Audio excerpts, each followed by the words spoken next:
There are things that are simply unacceptable to me as a person who understands the Constitution and who believes in the purity of the doctrine of separation of powers. We that is vested in Parliament to other organs of state. It cannot be possible that a cabinet secretary, we should dissolve Parliament, let Mbadi make all the decisions he wants to make on the money that he wants to send. What is the point of us sitting here? And Honorable Ndindi, at least for you, you have the luxury of being invited to State House. I am persona non grata at State House. I'm not going to go to State House. To do what?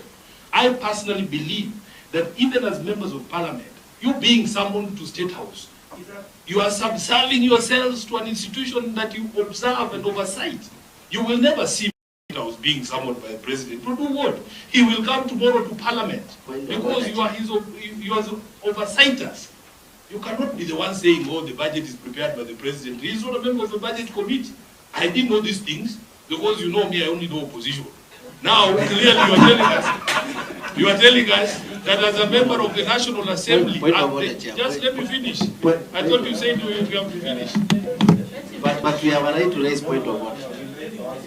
Because when the trajectory goes to somewhere else.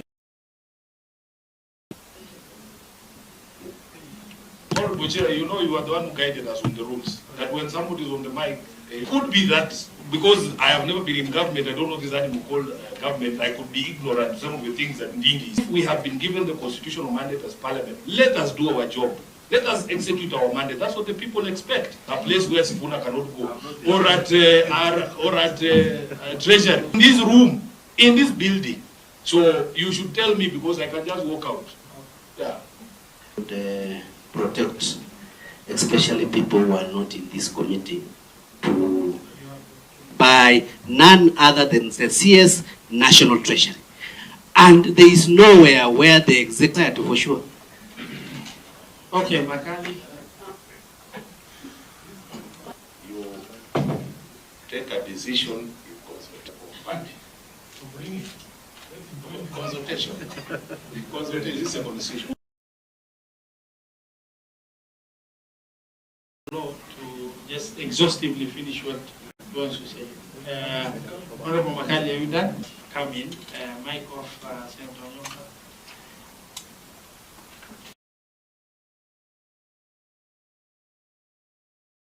Everything very clear. We have parliamentary mandate as a committee, to be very honest, that in good faith, CS Mbadi should have kept on in matters Parliament. The clear mandate is, you know, we can as well say here, position by Parliament. Mbadi is going to implement all the arms of government, which is not right. My co-chair just said something in good faith, but behind the scenes consultations will happen. Wherever, how that affects, for example, the Right Honorable Raila Amolo Odinga. Number one. Number two, the last 3 meetings, unfortunately, has been concentrated on core mandate of Ondora, which is the 3 controversial issues that we have, and decide on them, and we move forward. Resumption of consideration of division of.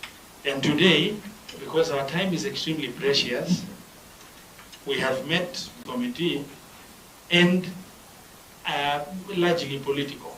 Undertones are properly settled. And today, for us to go back to issues that are not before us as the core mandate of this committee.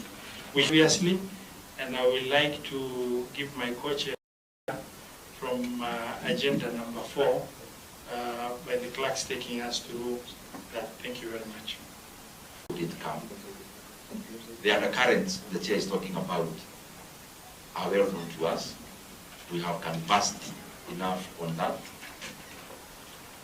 The issues also attempt to move forward in terms of the legalese around after we.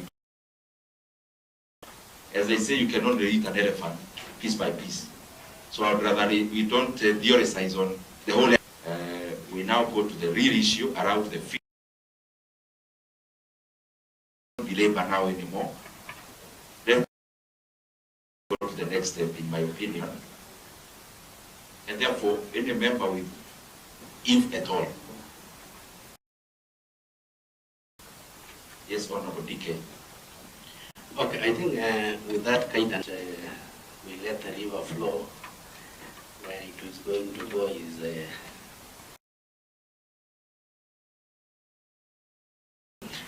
having said that, I wish we could have, the way we enumerated the 6 years, what transpired for the last 1 week we haven't met. We might not say. Initially, we had asked a lot of documentation in terms of the outlook, in terms of real observation from them. One of it is that finance bill that we are using to collect is the one for 2023-2024.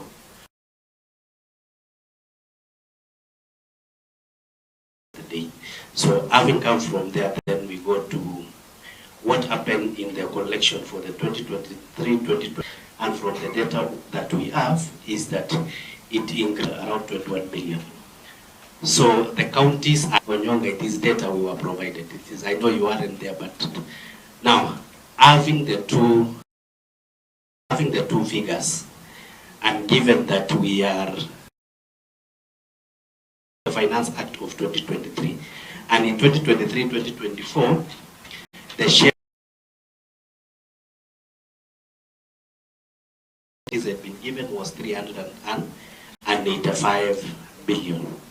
The proposed for before what happened in to the finance bill for 2024-2025 back to the performance of 2023-2024.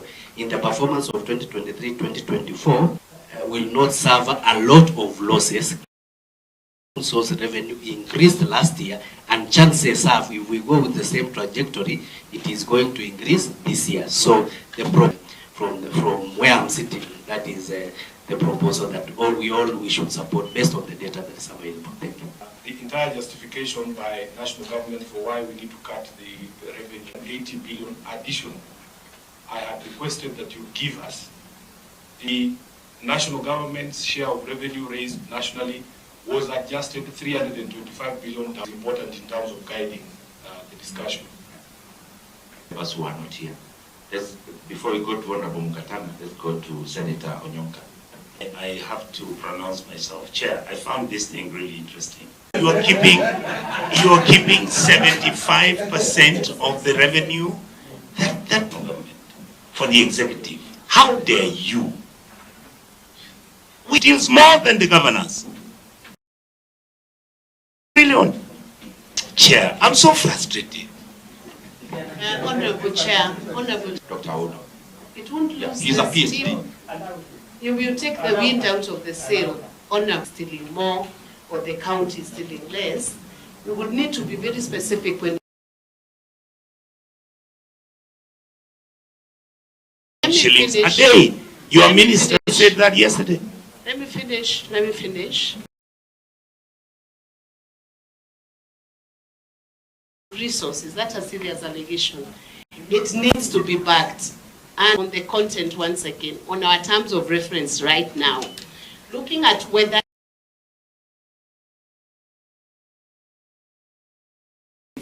Honorable Chair,